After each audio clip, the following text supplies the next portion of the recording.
평채는 묵만 6 곱하기 0.4고 나머지는 4에서 5cm로 썰어서 초간장으로 버무리면 됩니다.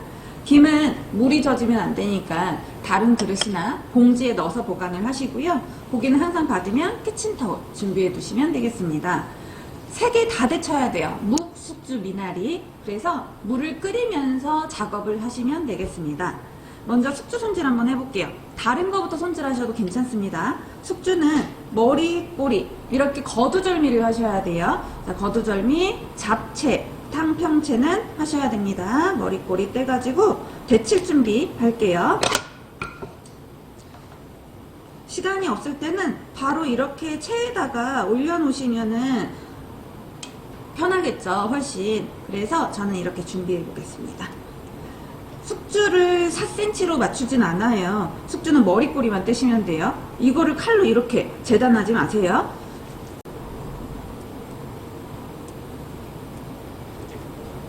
숙주 머리 꼬리 다 땄는데 아직 물이 안 끓어서 그냥 두겠습니다. 시험 볼 때 미나리는 이파리랑 같이 나온다면 이파리 정리해 놓고 줄기만 접시에 놔두세요. 줄기만 사용할 거니까. 그리고 미나리를 데칠 때는 데치고 나서 자르는 거예요. 그래서 그대로 데치겠습니다. 자, 청포묵 해볼게요. 청포묵은 6cm예요. 이쪽이 6cm가 나오겠네요. 근데 살짝 여기가 자국이 있어서, 네. 그래서 잘라주고, 그 다음에 옆에도 조금 잘라보겠습니다. 이런 식으로 다 자르다 보면 또 사이즈가 안 나오거나 버리는 게 너무 많아질 수 있어요. 그래서 사이즈 체크해보고 잘라주시고 0.4cm입니다. 지금은 냉장고에 들어갔다 나와서 색깔이 하얘요. 근데 간 나온 거는, 간 만든 거는 묵이 투명합니다. 그러면 그것도 데치긴 데쳐야 돼요. 그냥 소독경 한번 물에 넣었다 빼주시면 되고, 이렇게 하얀 거는 투명할 때까지 데쳐주시면 되겠습니다. 묵 부서지니까 조심해서 잘라주세요.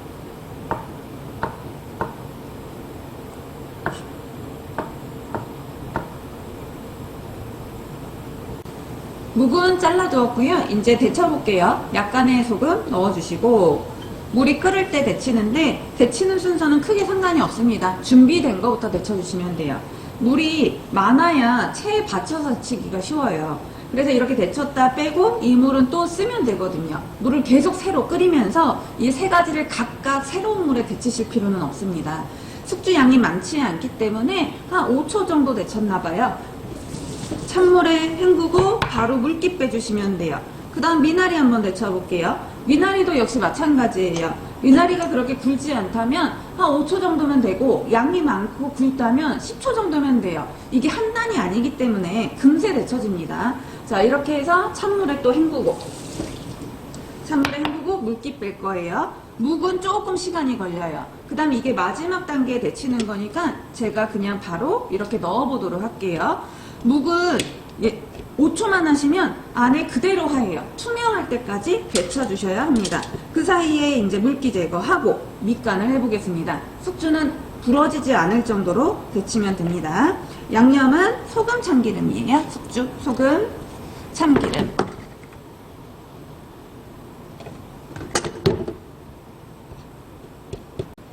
미나리는 사이즈가 4에서 5cm면 됩니다.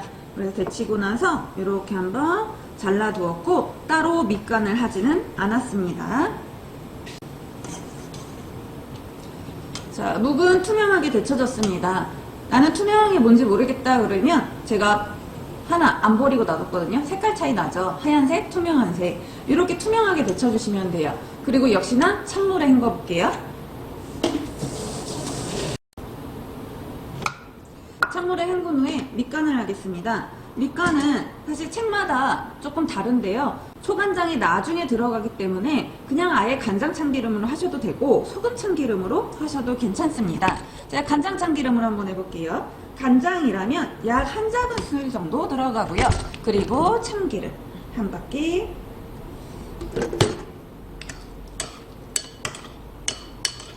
밑간은 미리미리 해두는 게 좋습니다. 자, 그 다음에 고기 썰겠습니다. 고기는 마지막에 썰어주시는 것이 가장 좋겠죠. 고기는 결대로 쓰고요. 그 다음에 포 떠서 저는 사용을 해볼게요. 두꺼운 부분 포 떠주고, 다시 뒤집어서 두꺼운 거 또 떠주고, 익으면 줄어들기 때문에 5에서 6으로 하시면 되고 최대한 가늘게 썰겠습니다. 두께는 없지만 0.1, 0.2 이렇게 가늘게 썰어주시면 돼요. 고기 양념입니다. 설탕이 반 정도면 간장이 하나로 들어가고요. 간설, 파마, 육개참 기본 양념 하시면 돼요. 저는 작은 술 쪽으로 하고 있습니다. 그 다음에 소금, 그리고 다져놓은 파마늘, 그 다음에 검은 후춧가루죠. 참기름은 설탕만큼 아니면 그거의 반 정도만. 자, 그렇게 해서 채 썰은 소고기 간장 양념 합니다. 다음은 지단입니다. 지단은 계란, 노른자, 흰자 분리하시고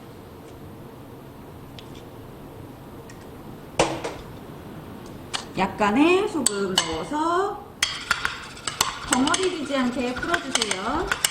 알끈 있으면 알끈 골라내주시고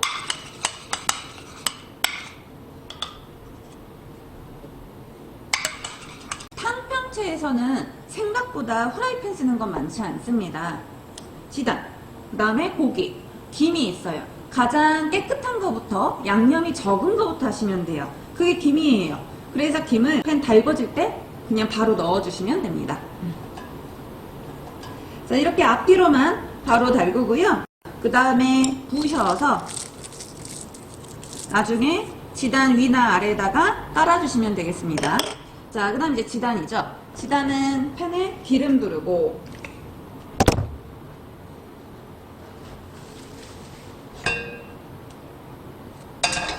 코팅 한번 싹 해주시고 불은 약해야 됩니다.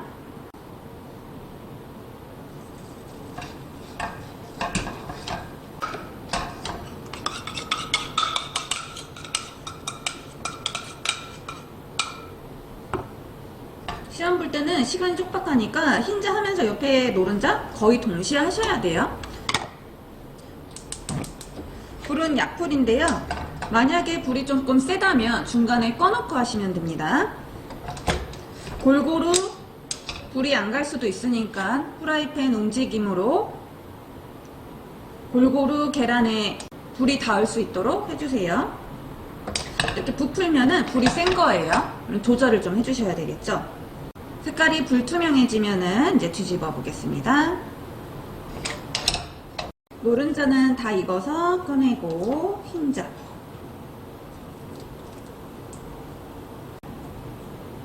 흰자도 다 익어서 꺼냈습니다. 그리고 이제 고기죠. 소고기는 100% 익혀주셔야 됩니다. 기름 두르고요. 약불이나 중간불 정도로 이렇게 볶아주시면 돼요.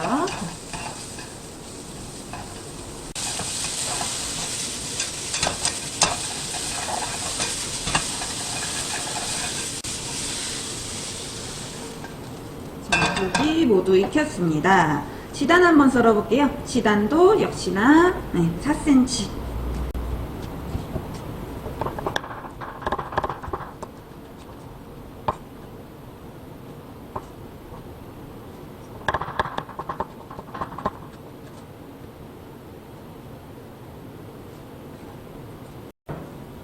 탕평채 초간장입니다. 간장, 식초, 설탕 동량으로 하셔도 되고요. 아니면 설탕은 조금 줄이셔도 돼요. 기호기 때문에 설탕은 한 반 큰술 정도만 하셔도 됩니다. 자, 일단 간장, 식초 저는 하나하나 설탕을 반 정도 넣어봤어요.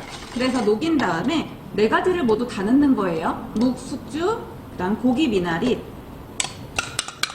초간장에다가 이렇게 다 넣어주시면 돼요.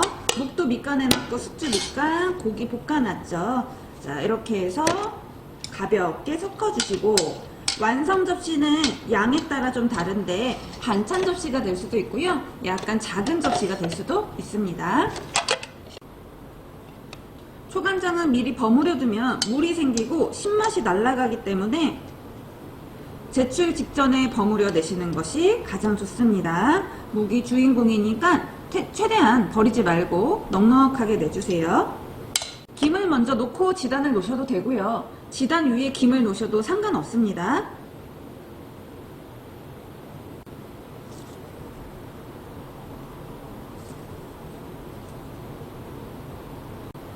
탕평채는 물이 너무 많이 생기지 않도록 주의하시고요. 그 다음에 묵은 6 곱하기 0.4, 나머지는 4cm입니다. 사이즈 구분해서 썰어주시고 모든 재료 잘 보일 수 있도록 담아주시면 되겠습니다. 탕평채 완성되었습니다.